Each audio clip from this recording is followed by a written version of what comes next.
Первое, что стоит понять о Северной Корее, ты можешь не сделать ничего плохого и все равно не вернуться домой. История Отто Вармбиера стала жестокой иллюстрацией того, что представляет собой это закрытое государство. 19-летний студент из США, приехавший в КНДР в составе туристической группы в конце декабря 2015-го, по данным местных властей, якобы попытался украсть агитационный плакат из отеля. Камеры зафиксировали, как он отодвигает его со стены. И этого оказалось достаточно. Молодого американца арестовали прямо в аэропорту, когда он собирался улетать домой. После короткого и закрытого суда его приговорили к 15 годам каторжных работ. Больше года никто из семьи не видел Отто, не получал от него ни одного письма. Только в июне 2017-го власти КНДР неожиданно сообщили, что он находится в состоянии глубокой комы. Его срочно доставили в США, где врачи зафиксировали катастрофические повреждения мозга. Парень скончался спустя несколько дней. До сих пор точная причина комы остается неизвестной. Представители Северной Кореи утверждали, что Отто заболел ботулизмом и принял снотворное. Однако американские врачи не обнаружили никаких признаков этой болезни. На его теле были видны следы пыток. Эта история потрясла мир и ясно дала понять, в Северной Корее никто не застрахован, особенно если ты иностранец. А что происходит с теми, кто сам живет внутри этой системы и каждый день сталкивается с ее жестокостью? То, что для нас кажется сценой из прошлого века или кадром из фильма ужасов, в Северной Корее реальность. Публичные казни все еще практикуются и чаще всего не за убийство или тяжкие преступления, а за, казалось бы, бытовые вещи. Один из самых известных случаев произошел, когда женщина была казнена на глазах у своей дочери и десятков школьников. Ее преступление — просмотр южнокорейских фильмов на диске и передача их знакомым. Такие действия в КНДР приравниваются к шпионажу и подрыву государственной идеологии. Казни проходят на стадионах, в школьных дворах, на площадях. Людей собирают принудительно. Ученики, рабочие, пенсионеры — все обязаны смотреть. Этим подогревается страх. Существуют даже особые отделы, которые следят за тем, чтобы никто не проявил сочувствия или отвращения. Подобные наказания — лишь вершина айсберга. Ты можешь быть расстрелян за то, что случайно наступил на газету с изображением лидера, или просто за то, что сказал не то слово в присутствии соседа, который решит донести. В стране, где на каждом шагу доносчики и все боятся друг друга, любое действие может стать последним. Но настоящим адом считается не расстрел. Хуже — попасть в места, откуда не выбираются. Туда отправляют тех, кто провинился и кого еще можно использовать в качестве бесплатной рабочей силы. Но если мужчинам в Северной Корее приходится тяжело, то женщинам вдвойне. С 2015 года каждая северокорейская девушка обязана служить в армии по меньшей мере 7 лет. Условия нечеловеческие. 3 ложки риса в день, постоянные тренировки, отсутствие сна, антисанитария. Об этом рассказывала Ли Со Йон, которая сбежала из КНДР и поделилась своей историей с журналистами BBC. По ее словам, через полгода службы у нее остановился менструальный цикл. Это связано не только со стрессом, но и с отсутствием еды и гигиены. Вода подавалась ледяной, купались они под шлангом, подключенным к ручью. Иногда вместе с водой на девушек вываливались змеи или лягушки. Гигиенические прокладки приходилось использовать по нескольку раз, а если они заканчивались, импровизировать с тряпками. Но хуже всего это моральное и сексуальное насилие. Старшие по званию могли в любой момент приказать девушке остаться после тренировки, и насилие прикрывалось заботой о здоровье. Противостоять было невозможно. Те, кто отказывался, исчезали или оказывались в дисциплинарных лагерях. И все это в стране, где официально декларируется равенство полов. Но настоящая реальность далека от лозунгов. Женщины — расходный материал. Им внушают, что они бесполезны, слабые и недостойны уважения. И все же, как выглядит путь человека, который нарушил правила, но не погиб на месте, а попал в другой ад, в тюрьмы и лагеря? Северокорейские тюрьмы и трудовые лагеря — не просто место заключения. Это лагеря выживания, где каждый день превращается в борьбу за еду, воздух и право проснуться утром живым. Попасть туда можно за малейшую провинность. Шепот о запретной песне, случайный просмотр южнокорейского шоу, а иногда просто по доносу. Беженцы, которым удалось выбраться, рассказывают, что заключенные работают по 18 часов без перерывов. Работы изнуряющие, рытье ям, распил деревьев, строительство объектов. При этом питание почти нулевое. Иногда дают кукурузную похлебку или щепотку риса. Все остальное собираешь сам. Многие ловят мышей, змей, собирают кору деревьев, чтобы хоть как-то заполнить желудок. Никакой медицинской помощи. Болезни косят людей пачками. Если кто-то умирает, его просто уносят. Плач запрещен, жалобы это новый срок. А для некоторых билет в подвал без возврата. Несмотря на все это, лагеря продолжают функционировать, и количество заключенных не уменьшается. Потому что страх — это еще основной инструмент режима. Но чтобы удерживать такой страх, нужно еще кое-что. Тотальный контроль над мыслями, над речью, над каждым словом. В Северной Корее не существует понятия «частная жизнь». Каждая семья, каждый житель находится под наблюдением. В каждом районе назначаются так называемые наставники. Старшие по подъезду, кварталу или улице, которые обязаны доносить о любом подозрительном поведении. Люди боятся не только соседей, но и собственных детей. Потому что в школах ученикам внушают, докладывать о плохих словах родителей — это патриотично. Разговор о плохом освещении, критика еды, недовольство очередями — все это может быть истолковано как антипартийная позиция. Слова фиксируются, и через несколько дней человек исчезает. Даже если ты ничего не говорил, достаточно, чтобы кто-то сказал, будто ты сказал. Многие семьи живут с полным молчанием за обедом. Люди не ведут личных дневников, не пишут заметок, не доверяют никому. В обществе, где каждое слово может стать приговором, проще вообще молчать. Это не паранойя, да? Это необходимость выживания. Но иногда и молчание не спасает. Потому что ты можешь просто выглядеть не так или сделать одно фото не под тем углом. Даже простая фотография в Северной Корее может стать причиной больших неприятностей. Правила для съемки настолько жесткие и непрозрачные, что даже опытные фотографы попадают в ловушку. Снимать нельзя разрушенные здания, недострои, людей с близкого расстояния, особенно если на них заметна усталость или плохая одежда.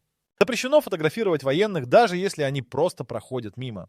А если на снимке окажется памятник вождю, его нужно зафиксировать целиком, никаких обрезанных голов или рук. Иностранных туристов сопровождают так называемые гиды-наблюдатели. Они не просто показывают достопримечательности, а следят за каждым нажатием кнопки на фотоаппарате. Все снятые кадры проверяются перед выездом. Те, что не нравятся, приказывают удалить. В особо неподходящих случаях фотоаппарат могут конфисковать, а туриста задержать. Местным гражданам снимать что-либо вообще запрещено. Камеры только у официальных сотрудников. Телефоны с камерами есть у единиц, люди привыкают жить без права зафиксировать свой быт. Даже семейные фотографии делаются раз в несколько лет, и то в специально разрешенных фотоателье. Но фотоаппарат не единственный предмет под контролем. Все, что связано с информацией, проходит проверку на границе. А самое опасное — это техника, которую иностранцы привозят с собой. Сразу по прибытии в Северную Корею у всех иностранцев изымают телефоны, планшеты, ноутбуки, флешки и внешние диски. Причем не на формальной основе, это обязательное правило. Устройства опечатывают, иногда просят пароль. На время поездки гаджеты хранятся в аэропорту или в сейфе гостиницы. Забрать их можно только перед отлетом, но даже тогда техника проходит повторную проверку. Северокорейцы вообще не имеют доступа к международной связи. У них есть собственная сеть — Кванмён, но она полностью изолирована от остального мира. Звонки за границу невозможны, доступ к интернету под запретом. Устройства, способные подключиться к Wi-Fi, блокируются программно. У туристов тщательно проверяют содержимое памяти. Фотографии, документы, видео — все пролистывается вручную. Найдут хоть что-то, что может трактоваться как пропаганда или порнография, и вас задержат. Уже были случаи, когда иностранцев арестовывали за скачанную электронную книгу или документальный фильм. Но местные живут в еще большей изоляции. Их не просто лишили смартфонов, им отрезали возможность узнать, что происходит за границей.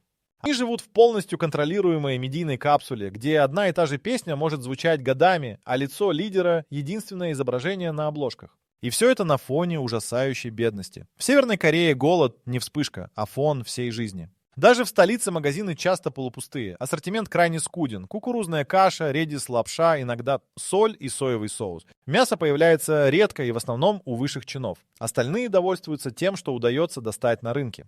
Гуманитарная помощь, которую иногда присылают международные организации, до простых людей почти не доходит. Продукты распределяются по партийной линии. Сначала армия, затем чиновники, только потом остальные. В периферийных районах дети питаются листьями, травой, корой деревьев. Реальные случаи, когда матери варили кожаные ремни, чтобы хоть как-то накормить детей. Официально голода в стране нет, потому что о нем не пишут в газетах. Перебежчики рассказывают о массовом недоедании, особенно в зимние месяцы. Люди теряют сознание на улицах. Детей отправляют побираться на вокзалы. Умирающие от голода — обычное явление, о котором стараются не говорить вслух. На этом фоне особенно странно выглядит то, что именно женщины — главные добытчики еды. Мужчины либо в армии, либо на низкооплачиваемых заводах. А вот кто тащит семью на себе, так это жены, матери и дочери. В отличие от многих других стран, в Северной Корее именно женщины чаще всего приносят в дом деньги и еду. Они работают на рынках, продают домашнюю продукцию, шьют одежду, занимаются мелкой торговлей. Часто нелегально. Но именно такие теневые заработки позволяют семье не умереть с голоду. При этом домашние обязанности никто не отменял. Женщины ухаживают за детьми, готовят, убирают. Праздников почти нет, выходных один в неделю. И все это в условиях постоянного страха быть увлеченной в коммерции, которая в КНДР официально под запретом. Интересно, что женщины реже попадают под подозрение. Поэтому им часто доверяют деликатные поручения. Передать письмо, спрятать деньги, закопать радио. И все же, если женщину поймают за незаконной деятельностью, то наказание будет не мягче, чем для мужчин. Штраф, допрос, тюрьма — все в полном объеме. Но если женщина при этом еще и служит в армии, то ей придется работать вдвое больше. Потому что в армии условия не просто тяжелые, они граничат с выживанием. И с физическим, и с психологическим. Особенно если твой день начинается в 6 утра и уже с первой минуты превращается в строго регламентированный механизм. Обычный северокорейский рабочий день начинается еще до рассвета. В 6 утра — подъем. Быстрый завтрак из кукурузной каши и вода, если повезет. Электричество в квартирах подается по часам, горячей воды нет вообще. Люди собираются в спешке. Те, кто живет на окраинах, идут на работу пешком по несколько миль. В рабочих местах все обязаны быть к 7:30. Первая часть дня посвящена не труду, а политическому инструктажу и чтению партийных новостей. Только потом начинается сама работа. Официально ТСМ до 5 вечера, но на деле часто до ночи.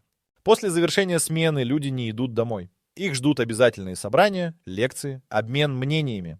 Каждый должен рассказать, как он поддерживает курс партии. И только потом можно вернуться к семье. Выходной всего один — воскресенье. Но и он не свободен.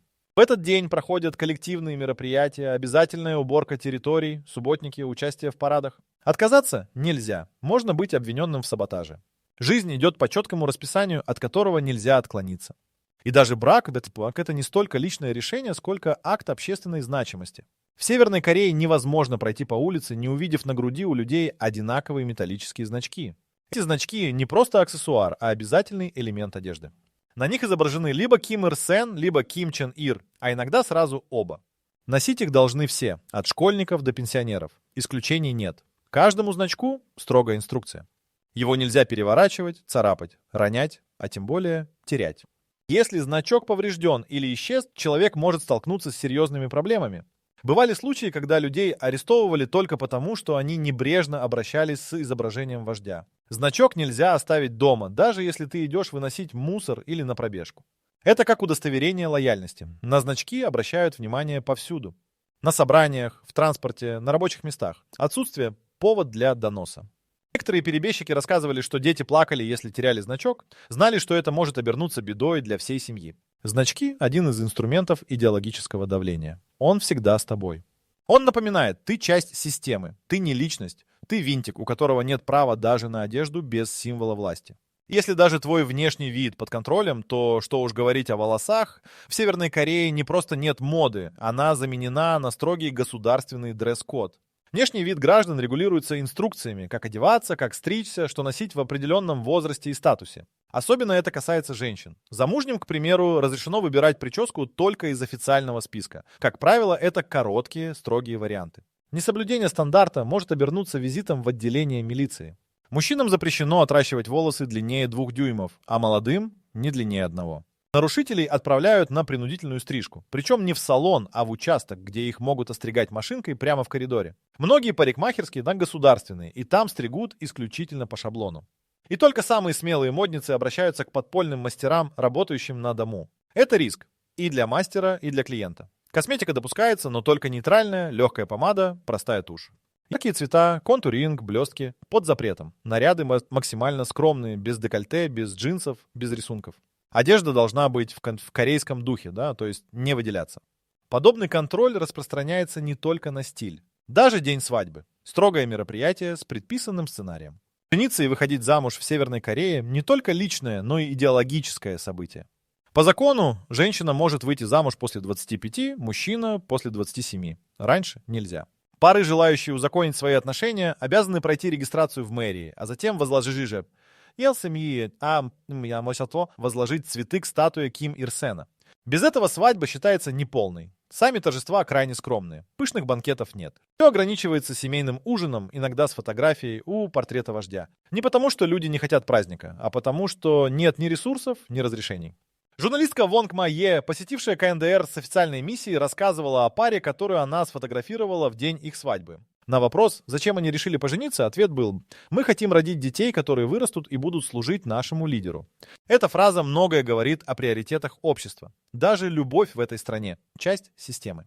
Никто не говорит о чувствах, желаниях, мечтах. Главное– соответствовать, подчиняться, не выделяться. Все остальное на втором плане. И на этом фоне особенно бросается в глаза полное отсутствие доступа к информации. Потому что если человек не знает, как может быть иначе, он не мечтает о переменах. Северная Корея– одна из немногих стран, где доступ к свободному интернету просто отсутствует. Нет социальных сетей, нет новостных сайтов, нет Google, YouTube или Википедии. Есть внутренняя сеть – Кванмён. В ней стоя строго отобранные сайты, полностью подконтрольные государству. Все, что можно прочитать, это партийные новости, пропагандистские статьи, биографии лидеров, рецепты из кукурузы и доклады о величии страны. Обычные северокорейцы не знают, что такое Netflix, TikTok или онлайн-шоппинг. Они даже не представляют, что существуют люди, свободно выражающие мнение в интернете. Для них не существует глобальных новостей, международных событий, иностранных фильмов и сериалов. Смартфоны, если и есть, работают только на внутренней системе. Все звонки и сообщения контролируются. Подключиться к внешней сети невозможно даже за деньги. Попытка получить доступ к иностранному контенту– прямой путь в тюрьму. Радио– только государственное. Газеты– те же самые. Книги – только одобренные. Это не просто информационная изоляция, это полное оболванивание населения. Люди не просто не знают правды, они не знают, что она вообще может быть. И в этих условиях им еще и платят зарплаты, на которые выжить невозможно. Средняя зарплата в Северной Корее от 1 до 5 долларов в месяц. Да, именно в месяц. За эти деньги невозможно купить даже базовый набор продуктов, и все же каждый обязан работать. Это закон. Если ты не работаешь, ты тунеядец. А за тунеядство – арест и трудовой лагерь. Рабочие на заводах, служащие в офисах, учителя, врачи – все получают официальную зарплату. Но выживают за счет побочной деятельности. Кто-то тайком продает товары с рынков, кто-то выращивает овощи, кто-то меняет валюту в обход запрета. Все на грани закона. Часто женщинам приходится брать на себя несколько видов деятельности, чтобы прокормить семью. А пенсионеры, которым, казалось бы, можно было бы отдохнуть, получают участок травы возле дома, за которым должны ухаживать. Это считается социальной пользой. Даже в старости нельзя просто сидеть. Отдых – это миф. Уехать куда-то невозможно. Путешествия между городами только по разрешению. Туризм внутри страны только для партийной элиты. На этом фоне особенно страшно осознавать, что даже детям не дают детства. Их с самого раннего возраста готовят к службе режиму. Детство в Северной Корее – это не игра, а подготовка к взрослой жизни в рамках тотального подчинения режиму. С самых ранних лет ребенок приучается к дисциплине, поклонению лидеру и идее коллективной ответственности. Утро школьника начинается не с мультиков или хлопьев, а с гимна и физзарядки под песни о вожде. В школах все предметы пропитаны идеологией. Математика, история, язык – все строится вокруг культа личности Ким Ир Сена и Ким Чен Ира. Учебники переписаны так, чтобы создать иллюзию, будто Северная Корея – центр мира, а остальной мир либо враждебен, либо в упадке. С детства дети участвуют в обязательных маршах, смотрят политические спектакли и изучают величие своего народа. Им внушают, что доносить на родителей или соседей – это патриотизм. Даже игры на переменах подчинены правилам. Развлечения простейшие. Скакалки, мяч, рисование лозунгов. Электронных гаджетов нет, книжек почти нет. Телевидение только государственное. Наказания за непослушание суровые. Школьников могут унижать публично, заставлять стоять часами, вызывать родителей для допросов. Даже отсутствие энтузиазма на уроке патриотизма может вызвать подозрения. Но все это только ступень подготовки, потому что уже подростком ребенок начинает понимать, свободы нет. А если она и существует, то только за границей. Но путь туда почти невозможен. Побег из Северной Кореи – это не просто риск, это билет в один конец. Охраняемые границы, минные поля, вооруженные патрули – основной путь через Китай. Но даже там беглецов ловят и выдают обратно, несмотря на угрозу жизни. Выбраться из страны удается лишь единицам. Это женщины, которые перебираются по ночам, переплывают реки, прячутся в лесах. Большинство попадают в руки торговцев людьми. Их продают в рабство, используют в проституции, принуждают к бракам. Но даже это шанс на выживание. Потому что возврат почти всегда смерть. Если беглеца ловят в Северной Корее, его ждет лагерь или казнь. А его семья тоже под ударом. В стране действует принцип коллективной ответственности. За проступок одного могут наказать 3 поколений. Поэтому многие беженцы долго скрываются, не выходят в свет, не связываются с родными. Те, кто все же выбрался, потом годами адаптируются в других странах. Им тяжело поверить в обычные магазины, свободу слова, интернет. Их реальность была другой. Особенно больно тем, чьи семьи остались по ту сторону границы. Потому что многие из них не видели своих родных уже десятки лет. Разделение Кореи на север и юг после войны привело к трагедии тысяч семей. Братья, сестры, родители и дети оказались по разные стороны границы, без права переписки, звонков или визитов.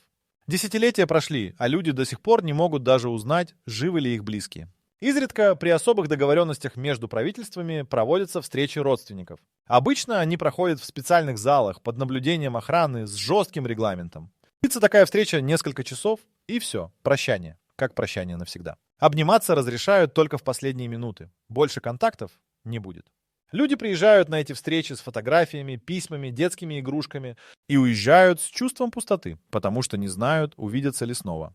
Такие встречи — лотерея. Шанс на участие есть у единиц. Многие умирают, так и не дождавшись вестей от родных. И это не просто личная трагедия. Это результат политики, построенной на изоляции и подавлении. Но на этом фоне особенно цинично выглядит то, как в самой стране обращаются с туристами, редкими иностранцами, которым разрешили войти в этот замкнутый мир. Побывать в Северной Корее могут лишь избранные, по специальной визе в составе групп и только по утвержденному маршруту. Туристам категорически запрещено отклоняться от графика, спрашивать лишние вопросы, выходить из отеля без сопровождения. За ними постоянно следят. Каждой группе назначают не одного, а 2 или 3 сопровождающих. Один формальный гид, второй — наблюдатель. Иногда добавляется переводчик. Их задача не только проводить экскурсии, но и фиксировать поведение гостей. Запрещено фотографировать что-либо без разрешения, задавать вопросы местным, тем более пытаться передать подарки или деньги. Маршруты построены так, чтобы показать фасад. Ухоженные улицы Пхеньяна, памятники, музеи, детские сады с заученными песнями. Никаких бедных районов, никакой настоящей жизни. За пределы столицы туристов практически не возят. Некоторые путешественники пытались узнать больше, но быстро сталкивались с жесткими мерами. Были случаи, когда людей задерживали за неразрешенные фотографии, изымали оборудование, депортировали. В худших случаях задерживали на месяцы или годы. Это и туризм в стране, где свобода не является ценностью. И пока весь мир шагает вперед, Северная Корея, кажется, нарочно остается в прошлом. Северная Корея живет по законам, которые остальной мир давно оставил в прошлом. Здесь нет интернета, нет свободных выборов, нет частной собственности, нет даже права на выбор прически. Все подчинено режиму. Власть тщательно контролирует каждый аспект жизни граждан, от того, что они едят, до того, о чем они думают. И все же режим сохраняется. Он выживает за счет страха, изоляции и мифов. Пока другие страны открываются миру, растут, развиваются, Северная Корея консервирует себя. Люди, родившиеся там, часто не знают, что возможно жить иначе. Они не мечтают о свободе, потому что не видели ее. Они не протестуют, потому что знают, чем это закончится.